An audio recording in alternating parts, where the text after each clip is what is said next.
Okay.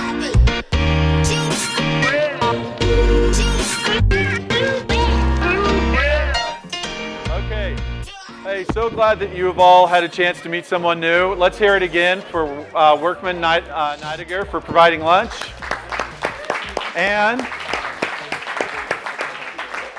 And we're super grateful, again, to San Diablo Churros for providing churros.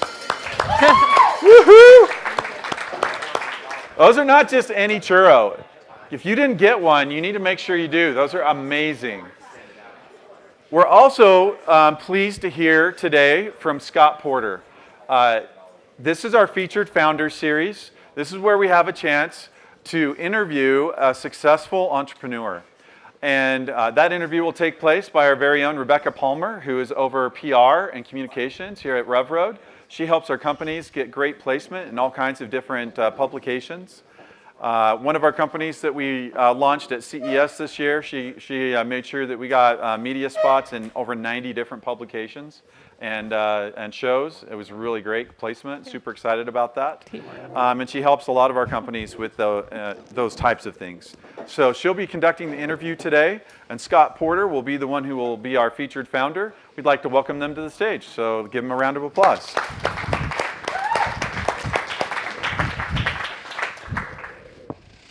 Hey, thank you, Scott. Let's have a seat. Thank you. Great to be here. Oh, thank you. So let me tell you guys all a little bit about Scott. He's had a very eclectic career path. His first business actually was a neighborhood newspaper, which he produced on a typewriter under his parents' stairs, I believe. I love newspapers. That's great. He's also founded a nursing home in Southern California, started a home health agency, created a toy and game company, and founded an international airline. In 2016, he founded San Diablo Artisan Churros, and he's been serving up deep fried happiness ever since. Yeah. Now, Scott also works as an executive facilitator and executive advisor for a handful of companies, and is co-director and founder of Singular Humanitarian Experience. So, Scott, welcome to the stage. Thank you so much. It's great to be here. So what brought you to Utah? When I was, after Surf Air, we launched the first all-you-can-fly membership airline in Santa Monica. And after that ended, my time there ended, I was kind of toggling back and forth working on a couple of tech startups between Utah and Los Angeles. Okay. And both of those failed and did not work out. And so I was here, had already sublet my contract in Los Angeles. And so I thought, well, I might as well start another business. And so churros was one of those things that had been in the back of my head for a long time. And I'd never done anything in food before. So I thought, why not? I remember having my first filled churro in Mexico City years ago. And like most of us, when we travel, you find something or eat something, and you're like, why can't we have this back home, back in America? And so that's exactly what happened to me. And I just thought it would be irresponsible not to share something so delicious, with the world. So that was the birth of San Diablo. There's some other elements to it, but that happened about 2 years ago was when I decided to be here in Utah. So coming back, I was at BYU twice. I did my undergrad and then MBA program at BYU as well. Oh, cool. Well, I think everybody here can attest to the fact we're happy that you founded San Diablo in Utah. Thank you from all of us. Well, thank you, and thank you, Utah, for loving sugar as much as you do. So, yeah. We do. We love sugar. Yep. So I understand you've traveled a lot. I love to travel, yeah. There's something magical that happens when you get out of your comfort zone and get out of your norm. Opens up your perspectives. We all know this. This is what travel does. This is why we do it. It's amazing. So yeah, I love to travel. So that's fantastic. I have a goal to be to a new country every year for the rest of my life. I'm a little bit behind. Starting a business has kind of made that happen, but I've been to a bunch of different places all over. So. And I understand you hunt taco carts. I am on the search for the perfect taco. Yes, this is what I do. Oh, that's great. Yeah, I've been on this search. Anyone else on this search with me? Yeah? There we go. Yeah, I am a taco fiend. I love them. I've been searching for I've probably had tens of thousands of tacos in my adult life. And I've led taco tours to Mexico City for years, had taken like executives and friends and family. It's one of my favorite things to do in Mexico City. And so in my passion for the taco, I want to die with like my last meal. You know, sometimes they ask you that. They're like, what would you like to be? I mean, if you're a convict. Oh yeah. Well, okay. But sorry, back on track. No. Last meal. Yeah, my last meal, whether I'm a convict or not, hopefully not, is tacos al pastor. I want to, and I know exactly where I'd get it right now in Mexico City, and so I'll probably have to die there, and that's fine. It doesn't matter, and it's worth it. And so yeah, I'm constantly looking for the perfect taco. In this search, I've realized that there's like this master class, the true taco experience. Anyone been to Mexico City? Anyone, please. If you haven't, let's go. Everyone else, you all have to go at some point in your life. It's not as dangerous as everyone says. It's a magical place. So I'll take you there or give you recommendations. If you go, I'll send you all my taco haunts there. So what I've found in my taco experiences is that it's just this amazingly simple and delicious masterclass in elements of extraordinary customer and brand experience. And so throughout all of my search, I've realized, and I've watched taco masters as they interact with people, and they're like making the tacos right in front of you. It's a show. They're connecting with you as an individual. They're looking at you in the eye. This is their passion. They want to deliver something exactly perfect for you. And so as I've studied this and eaten a lot of tacos along the way, I've realized that there's no better classroom to kind of learn these and punctuate what really stands out in extraordinary customer and brand experience. And so there's aside from the culinary joy that you get from tacos, there's a lot of really interesting things you can learn. Oh, that is so interesting. So we do pre-interviews, as you guys know. When we were talking earlier, you told me about a specific taco experience, I think in LA. Oh yeah. So will you share that with everybody? Yep. Any LA taco lovers, LA, oh my goodness. You guys, we got to go to LA too. We got a long list of things we need to do together. So one of my favorite taco places in East LA is right where the 60 and the 10 and the 5 freeways meet. It's like this spaghetti bowl. There's an obscure car wash on top, and there's police sirens going on. It's East LA. It's just awesome, gritty, and I hadn't been there in 6 months, and which in and of itself is a tragedy. So we'll start there. And I walk up to the food truck from El Pecas. And I walk up to the window of El Pecas, and Alberto greets me. Scott, where you been for the past 6 months? Wow. Can I get you your tacos the way you always like them, the al pastor with the extra crispy meat and extra pineapple on top? Like, I seriously thought I was being punked. I turned around. I couldn't believe this. How does this happen? Imagine if all of us as leaders, as CEOs, leaders, influencers in whatever sphere of influence we have, if all of our people, ourselves included, were just like Alberto. We remembered people's names. We remembered what they liked. We remembered what they ordered. We genuinely, and this is what I love, he genuinely got satisfaction and fulfillment from providing something for me that I loved. Wow. Because guess what? First of all, it's a little bit more difficult, right? Put the meat on the grill longer. They got to get the pineapple out. A little bit more difficult. And not only that, he's not the owner. And so it's really made me think. Examples like Alberto's have really made me think.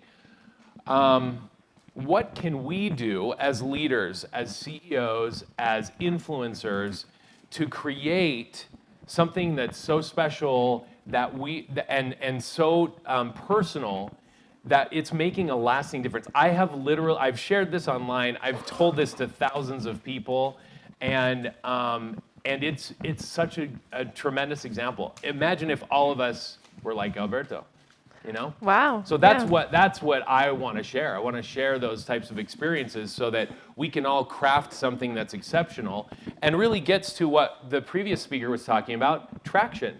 I believe he said, I took some notes, he said, traction demonstrates loyalty, correct?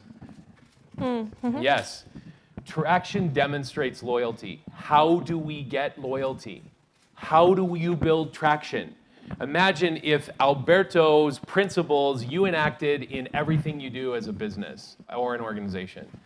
That is exactly one of the ways that you can build that loyalty, because I'm like loyal. I can't wait to go back to East LA when next time I'm there and hit up Alpecas again. Oh, for sure. Yeah.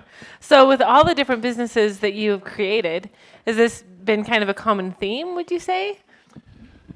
Absolutely. This is the common thread. So yeah, totally random. You'd look at my resume, I'm like nursing homes, toys and games, airlines, and now churros.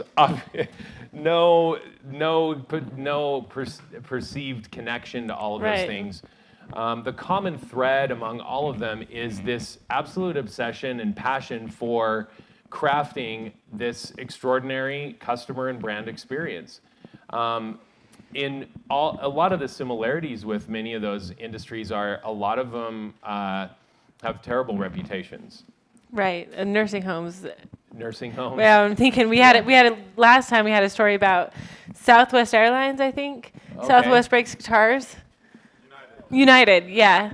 Oh. So definitely some big challenges in those industries. Dr. Doubt, was that what you were talking about? Or wait, which I think so. Was that Tigran? Is that right, Dr. Doubt? Where he got reaccommodated? Yes. Yeah. Mm-hmm. And I think what's happened, whether it's United Airlines, nursing homes, the food business, is that we are so accustomed to a mediocre or terrible customer experience that when someone does something exceptional or even just extra positive, we're like blown away. And we're like telling everyone, just 2 days ago, Alec at Trader Joe's in Salt Lake. I was going down the aisle. Any Trader Joe's fans? You guys are happy because it's right. It's right. It's coming. They're coming here to Orem. Is it open? It's open. Yay! Cowbell for Trader Joe's. There we go. Cue the cowbell. And so Alec, I was in the line and I was looking at this new coconut sesame seed sweet mixture thing. I was like, this looks really interesting. Never had it before. He saw me shuffling through it and kind of studying it. He says, hey, do you want to try that? I mean, have you had that before? And I said, no, I haven't. He's like, well, just open it up and try it. I'm like, okay. And so I open it up and I try it and I'm like, that's really good. That would be awesome on my Greek yogurt every morning. He's like, yeah, it's great. He's like, yeah, just here, give me this bag and grab a new one and then you'll be good to go. And so I grabbed 2. Wow. As I'm walking out to go pay, his manager comes up and passes by Alec, and I overhear this. And he's like, hey, Alec, so there's one of our customers, her tire's flat. Could you go and help her change her tire? He's like, oh, yeah, absolutely. Wow. Wow. Who's this guy, right? And so I'm like, oh, yeah. So I'm that guy. I'm such a nerd when it comes. I'm taking pictures of customer experience all the time. So I check out and I follow him out to the parking lot, and he's already changing his tire, her tire rather. And I come up to him. I'm like, Alec, like, what is going on? You're amazing. I told the supervisor as I was leaving, I'm like, this guy's gold. You got to whatever you do to keep him around. And so I go out and I talk to Alec and I said, what is this all about? Can I share this story? And he's like, sure. It's like, it's just what we do. Yeah. And I'm like, wow. Yes, it is. Yes, it is. And that's why you got that rousing response of who's a fan of Trader Joe's. Because it's what they do. They have infused principles of exceptional customer and brand experience into everything they do at every level, and every person is empowered to deliver on that. And amazing. I shared it. It's like I got the most likes on that post since I hiked Kilimanjaro 4 years ago. So it was like in 24 hours, it was like well over 300 likes. And for me, that's a big deal. I mean, maybe you guys are a lot more than that, but that's because it resonates with people. You talk about traction and loyalty, it resonates, and people feel, they're like, they care. Trader Joe's cares about me because they care about this lady that it's not in his job. I don't know, but I bet in his job description it doesn't say, can you change a flat tire? Maybe it does. I wouldn't put it past Trader Joe's, actually, but I doubt it. But that's what we're talking about here, the power and potential of exceptional customer and brand experience. So with the business that has a lot of human contact, nursing home, Churros, Trader Joe's, Yep. kind of makes a lot of sense, I think. But we have a lot of startup founders here who sell maybe software or business to business, business to government. Yep. Is customer experience important there also? Yeah. Well, great question, and I'm sure some of you are thinking about that. You're like, yeah, well, that's churros and groceries and human contact things, so let's see if we can get this to work. Oh, which, by the way, you're all invited to our launch party. I skipped over this slide, but you're all invited to our launch party tonight. Free churros and ice cream in Draper. We'll have all sorts of surprises and prizes, and this is my obsession of search for the perfect taco. Now, this slide right here. So I went to X4, Qualtrics X4 conference a couple of months ago. Ryan Smith in his keynote shared this statistic. 80% of CEOs and leaders believe they are creating a positive customer experience. In reality, only 8% of their customers agree. That's so a you huge tell difference. me, what? Yeah. Yeah, that's like 10 times Right? overconfidence. Yeah, right? Does that sound like CEOs? Well, could, yeah, right? So guilty as charged, anyone? Do you fit into this category? I don't know. That's what you need to be introspective, have the humility to look into your what you're creating, what you're developing. Think about this gap. Do you have this much of a gap? Maybe your gap's smaller, but regardless, there's still a gap. So it doesn't matter whether you're running a multi-million-dollar software company or a churro business. We all ultimately are humans interacting with humans. Seth Godin calls this the new relationship economy that we live in. And the businesses that get this right, that realize that we are humans interacting with humans, and humans are making decisions based on feelings. Every touch point that your brand has with your customers is an opportunity to, people are developing feelings about your brand based on every single one of those touch points, all of the 5 senses. Every time they pick up the phone, every email they get, they can hear a smile in an email, or they can see a smile in an email. You can hear a smile over the phone. All of those things are super important. If you create that much more of a positive customer and brand experience, you're going to create traction. You're going to create loyalty. I'm going to share a slide in a second that talks about this. Steve Jobs has also said that you have to start with the customer experience in mind and work back toward the technology. Not the other way around. That leads to a question I had. Entrepreneurs are so busy. Yeah. They have all kinds. They have to, raise capital for, like we talked about earlier, or deal with contracts, easy. or all. No. Of So course, so how does grueling. a founder find time to do this? Like, can you hire this out? How do you make it happen? Oh man, I love this question. I'm just like chomping at the bit of this question. Leading into this, I want to share something that maybe will give you a little bit of motivation to do this. All right. So these are based on, you can see the attribution at the bottom there. So Harvard Business Review, I believe we've got McKinsey and Rosetta and Sean Aker.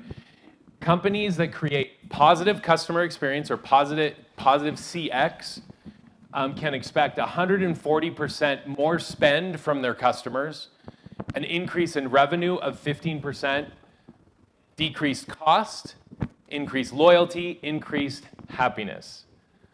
So you plug your numbers into these figures and you tell me if it's worth it. Now, this is, so worth it to spend the time and money. Another thing I think oftentimes is a misnomer is that this is like an extra burden. I met with a couple of CEOs recently, and they're like, you know what? This is really great. I believe in this. I think we need to craft a better and improved, amazing customer experience, but I just can't burden my team with anything else to do right now. And I feel that. I'm an entrepreneur myself. I have no time. I don't know where we come up with the time we do. You guys know this. You're in the thick of it right now. There is no better time to do this than when you think it's the worst time. And the reason being, if you set up clear expectations, I remember in all of the instances when I first started, sorry, it just started 3 different sentences. You're happens, good. Right? You're good. You're excited. So when you, the more clearly you can define your mission and your values and the expectations on your customer and brand experience, the more you liberate your entire team. You liberate them and you give them the permission to innovate. So Colin right here, if you have interacted with him, he's textbook amazing. I love this guy. He's, cowbell for yourself, please. So we just got a review, unsolicited review, from a party that he catered recently. And there were so many exclamation points in this review. It was amazing. I just shared it with our entire team because it's exemplary. He went in and they're like, the churros were amazing. Yeah, that's great. But Colin was over the top. He was super friendly. He named a churro after our son because it was his birthday. It was the Ryland Delight. We have never, I mean, you correct me, Colin, but we have never in the job interview or any time said, when you go to a birthday party of an 8-year-old, make sure and name a churro after him because he'll really like that. We've never done that. But what we have done is set up the expectation of wow. Set up the expectation of over-delivering, of creating something special and unique and awesome for everyone that we interact with. And so your team will surprise you with their innovative ideas. They'll surprise you by naming a churro after, or naming a churro after one of your guests. That's what happens. So creating and spending some time breaking from what you're doing, I remember, and spending some time to craft that, and just, it doesn't have to be perfect, but just set it in motion, those guiding principles, and then and then come back to that as your North Star as a company. When we were starting Surf Air, I mean, it was insane. It was like we're at an incubator much like this, and we're trying to pitch and get millions of dollars so we could launch with airplanes and everything. And we took that time. We forced ourselves to say, okay, we need to figure out exactly what we're trying to do. Are we Singapore Airlines? Are we Southwest Airlines? Where do we fit in the experience that we're trying, so that that will guide all of the rest of our decisions. Same thing is true with, like, in the nursing home. I took over the second nursing home that I took over. It was a really bad situation. They had failed their state inspection, and we were going in with, man, it was, their nurses were screaming at each other at the stations, and we had abuse allegations, and the Department of Justice was in there, and all sorts of crazy madness was happening. Yeah. And my business partner, Elizabeth, and I were charged with turning this around and passing the next inspection, or all of those people would have to leave. We would have to divest of the property, et cetera. And so it was a Herculean task. We had an amazing team, but one of the first things that I did when I got in there was set the right expectations with all of the team. And that oftentimes meant that we were cleaning house of team members that weren't living up to those expectations, that we were spending a considerable amount of time bringing on new people that were going to help us meet those expectations of the experience that we were trying to create. But I can tell you, I mean, we were able to pull ourselves out of that situation and then ultimately get back in the black, and all because of these guiding principles of understanding what is expected of your team, and then having them deliver on that, because you can't be everywhere. Right. I can't be at every churro event. I would love to, because that's the other thing, is that as an entrepreneur, Gary Vee talks about you got to be the architect and the janitor. That's why I'm wearing an apron, you know? I love it. I love being on the ground in the trenches with our team. That's how you know what's really going on. And that's where a lot of the magic happens. So. Oh, that's so exciting. I can't believe you were able to turn a whole nursing home around in that bad of shape with this principle. That's amazing. Now, I want to talk soon. Why do you think I'm bald? It was, Ooh. man. I want to get Ooh, to... she says, I'm so sorry. So I want to come back around to taco in a second, Taco. but first I really like something you said, and I wrote it down here, so I ask it correctly. Now, you said businesses are uniquely poised to change the world. So, you know, before we move on to how to do it, can you kind of talk about that? Why do you believe that? So, look at yourself, like literally, like look at yourself right now. How many brands are you interacting with in this very red hot second? How many brands? Can you name all of them? You may not even be able to name all of them, but think about how many you have touching your physical body right now. Okay. How many you used in the morning that are on you that you may not be thinking about? And then how many are we looking at right now? We are literally having thousands. I mean, I got my party socks on. We're having our launch party tonight. These are from my buddy, Voltage ad agency in Denver. Awesome. All of these, I love these socks. I think about him every time I put these on, and his agency. They helped us brand Reverse Charades, and they're amazing. We are constantly having brand interactions, thousands of them every day. Now imagine, like I feel these positive endorphins come to me when I put these socks on because I love this company. But there's so many of these that I have just mediocre to neutral feelings about.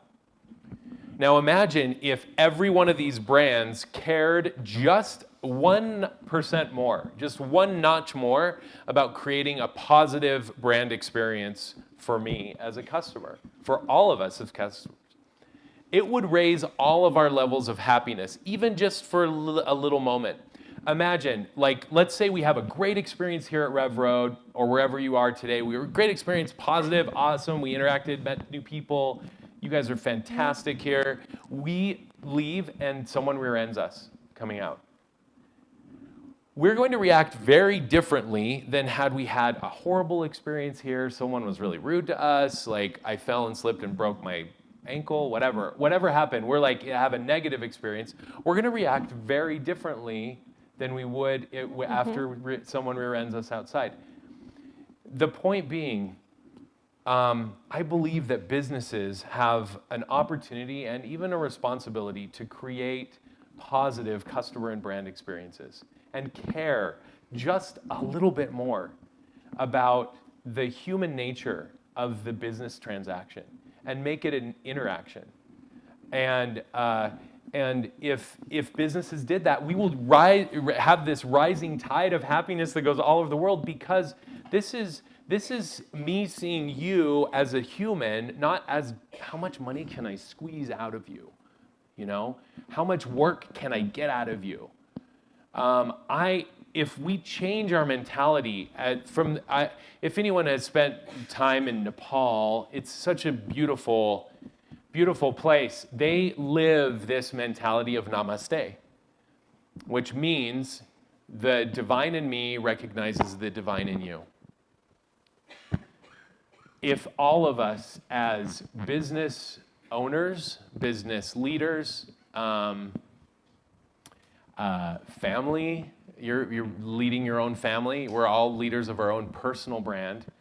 If we had that much more focus, mindfulness, intention about crafting a positive customer experience, we could change the world.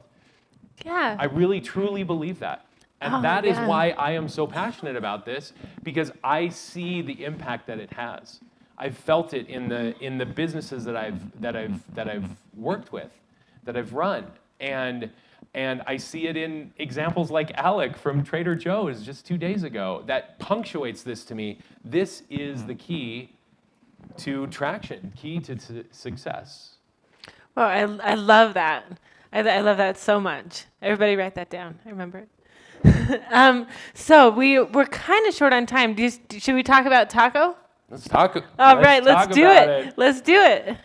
So this taco is, let me make sure I get this right, this is kind of your methodology for how a new founder would go about crafting a customer experience. Sure. So there are just 4 simple things that I would suggest maybe that you could use these to evaluate where you're at with your customer and brand experience, and give you some pointers there. So the first, TACO, and I use a little bit of liberty here because I know you're not supposed to use articles in an acronym, but we're breaking all the rules here. We'll let it slide. So it's good. the first one is the fundamentals. If you are creating an electric car, the car has to be good. The car has to work. If you're building a burrito company, your burritos have to be good. Otherwise, no one's coming back, regardless of whether the experience is awesome or not. So so check yourself on the quality, the effectiveness, your fundamentals, your service, your product, whatever you do. The next one, A, always different, positive, special. This is a sloth. When I was in the Amazon jungle in Iquitos, and if anyone been to a developing market, developing world market where there's artisan handicrafts all over, kiosk after kiosk after kiosk of the same things, all at the same price. Same but different, right? Right, exactly, right? Yeah, but not really different, right? And so that's what they say. And so I'm like, I'm thinking about marketing and like how to help these people. And I look down this long row of the sea of sameness, and at the very end of the aisle, I see a huge crowd of people. Like, this kiosk is bursting at the seams. And I'm like, what is going on down there? So, of course, I go down, and sure enough, at this kiosk, the owner had a pet sloth. Okay? No joke. And has anyone held a sloth before? They are like bony, and their hair's wiry, and they really do move slow. And so what they're doing, they're passing the sloth around, and everyone's taking a picture, because who doesn't want a sloth selfie, right? Everyone does. They're taking pictures with the sloth. Where do you think people are spending their money in that market? They're spending it there because they're waiting for their turn, for their sloth turn, and then afterwards they're so happy. They're in this different state of like sloth bliss. And they're spending their money. This guy cares about me. He cares about creating something really cool for us. So I'm going to give him my money. So I ask you, what is your sloth factor? What do you do that's different, special, and positive? So that's the A. What's your sloth factor? The C, consistent commitment. In the nursing home business, the biggest complaint generator is call lights. Not answering a call light, nurse, come to help me at my bedside. We would tell our staff, Elizabeth and I, we would say, when we met with everyone, we said, we expect you to smile, maintain eye contact, call people by name, etc. And if people were like, I don't want to do that, then you're like, great, please go and work for someone else, preferably our competitor, because we want other people here that are living up to higher standards. And so we get those people on board to demonstrate our consistent commitment to the type of experience that we were creating. We would tell them, because we believe that it was everyone's job to answer call-outs no matter who you are. So I am not certified as a clinician to give an IV or to change anyone's briefs. I can't do those things legally. But I can answer a call-out and then take it upon myself to go and find someone to do that.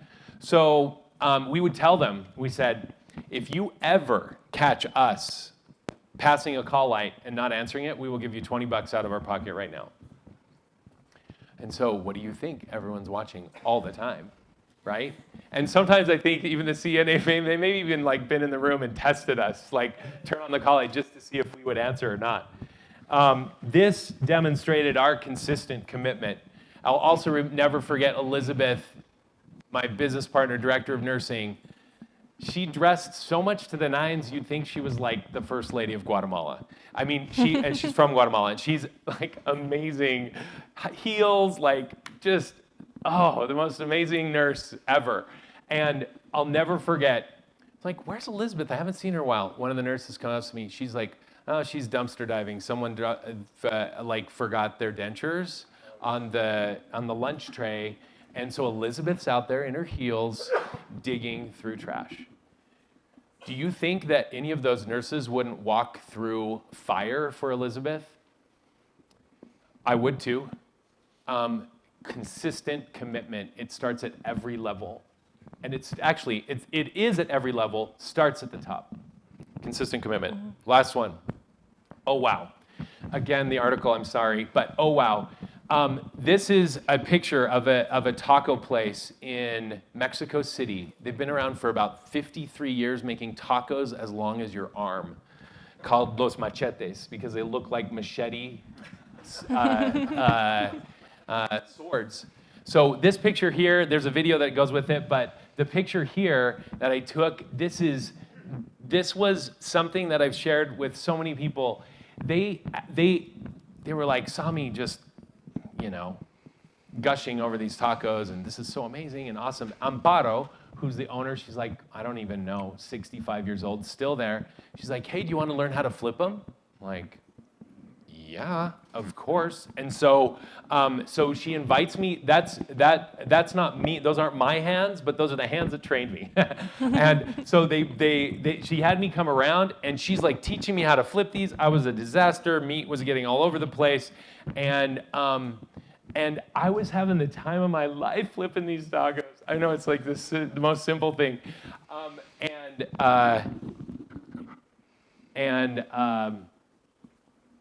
it was just this wow moment when I've never had anything like that happen before. And because it was so crazy and the taco length and the experience, and they were involving me, integrating me into their brand story, I've now told this to thousands of people as well. This is the oh wow. This is in Mexico, they call it the pilon. This is the little bit extra.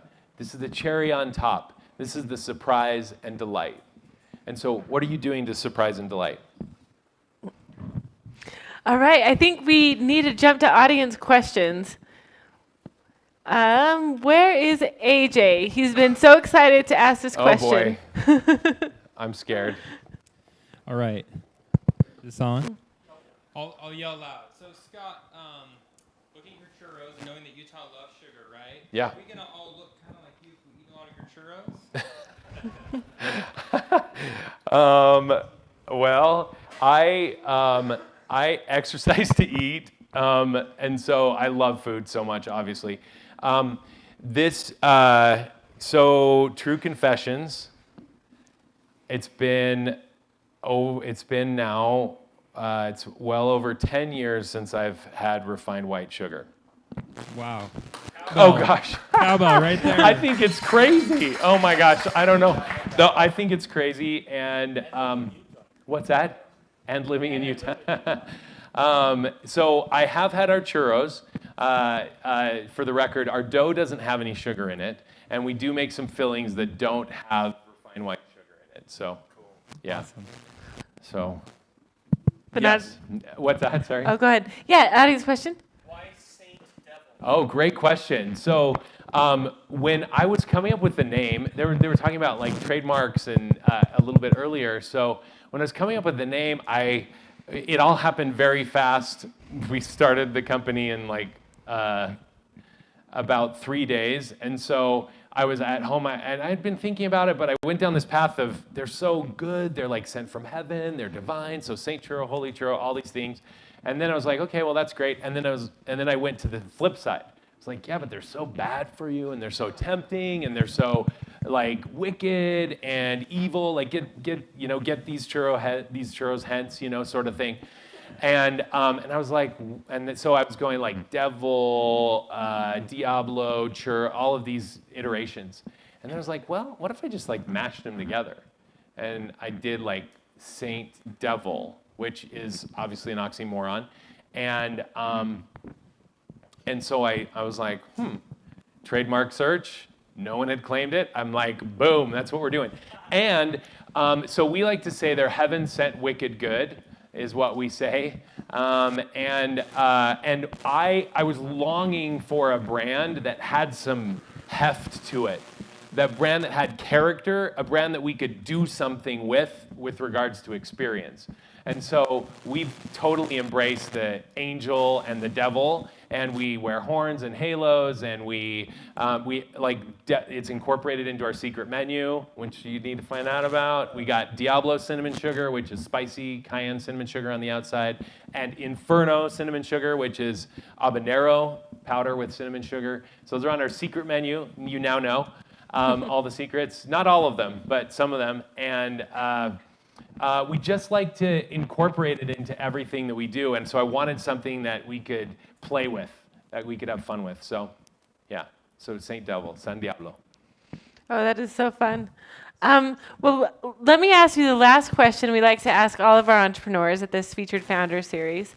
What's one thing that your success in entrepreneurship has allowed you to do? Oh, I remember this question. This one was really fun to reflect on.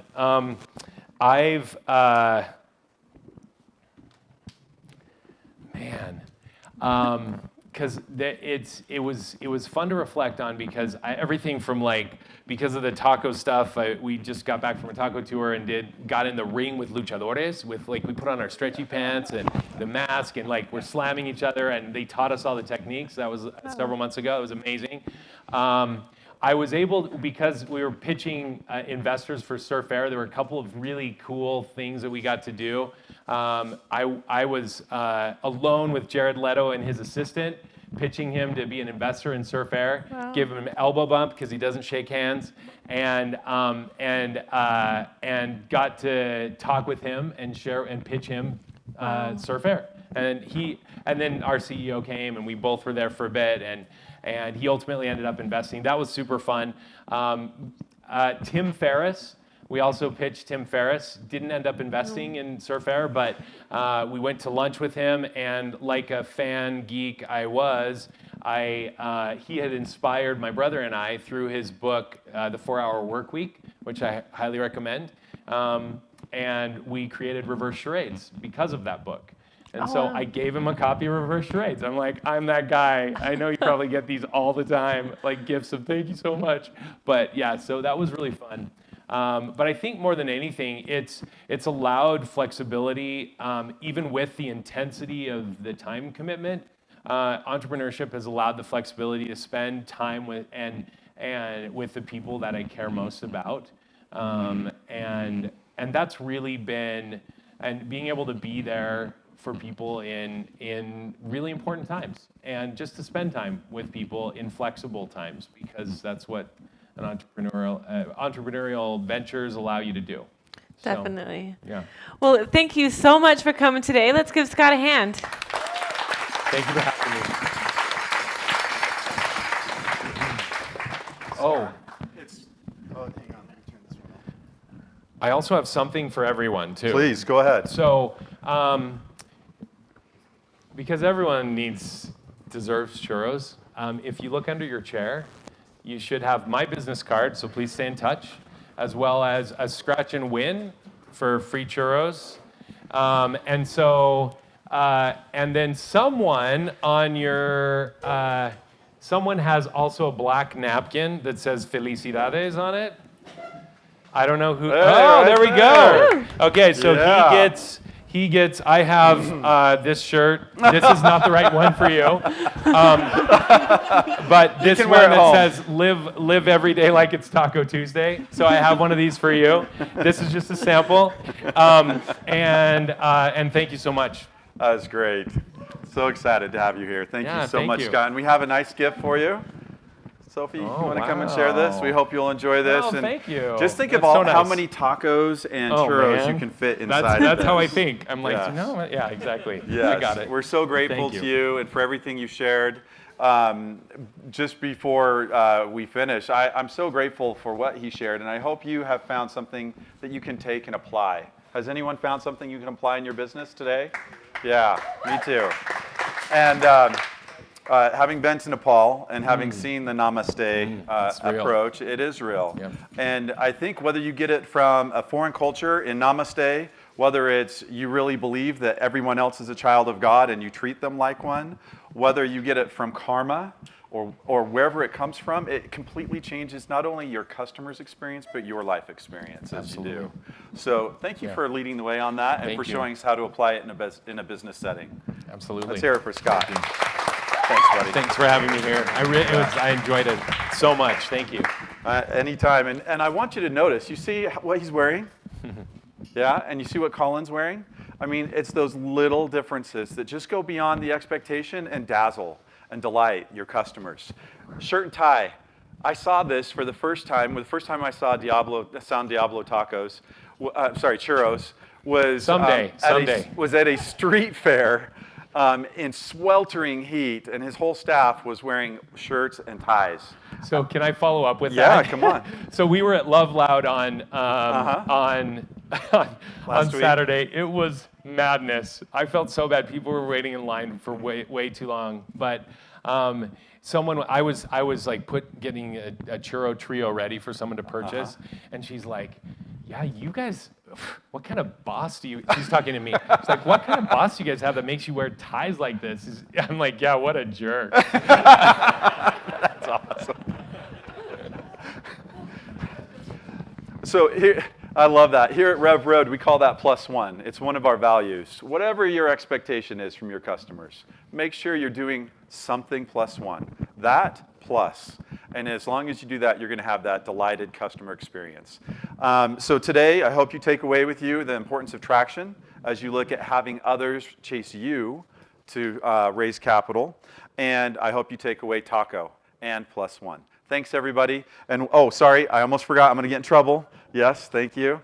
This is every first Thursday of the month. We do this as a community service. It's free. You can come and enjoy lunch. We have the workshop. It starts at 11. Lunch followed by the feature founder interview. Would invite all of you to come and join us for the first Thursday in September. Let's see, what are we at? That's the 6th. AJ will be leading us in marketing on the workshop. And it's a super treat. We're going to have the chance to meet with Sid Tetro, who is one of the co-founders of Women in Tech. She's amazing, dynamic leader, wonderful serial entrepreneur. I don't know that she'll wear a bow tie, but she'll look fabulous too. So we invite all of you to attend that. Also on Thursday evenings, every Thursday evening, our doors are open to entrepreneurs who wish to attend Rev Up. And that's for anyone who wants to do deeper dives on any of the workshop topics as it specifically applies to their particular business. Right, Sarah? Awesome. Seth, what did I forget? Tonight we're doing problem interviews, which is one of probably the least understood and like skills an entrepreneur can have, one of like the highest demand ones. And yeah, that's what we're gonna be doing tonight. So that's always every Thursday from 4 to 5:30, and anyone's welcome to join us for that. All right, everybody. Oh, do I have something else? Oh, I do. I always forget this. Come on up. Thank you, Sophie. All right, you want to choose? Oh, okay. So we have, how many raffle items are we doing? 2. All right, everybody get your raffle ticket out. And if your ticket ends in 9877, raise your hand and make some noise. All right. Okay. Let's get the man a prize. Okay. I don't want to be looking, so I got to. Okay. Let's see. So this is 9848. Who's got that? 9848. No? Once? Going twice? Oh, thanks. Yeah, show me where to go. All right, next one. 9871. 9871. You got to go faster. I'm going to choose another one. Chad, is that you? You sure? Okay. 9858. All right, there we go. Excellent. Okay. Hey, everybody, we always end with ready, set, rev, and ready, set, rev. Have a great day.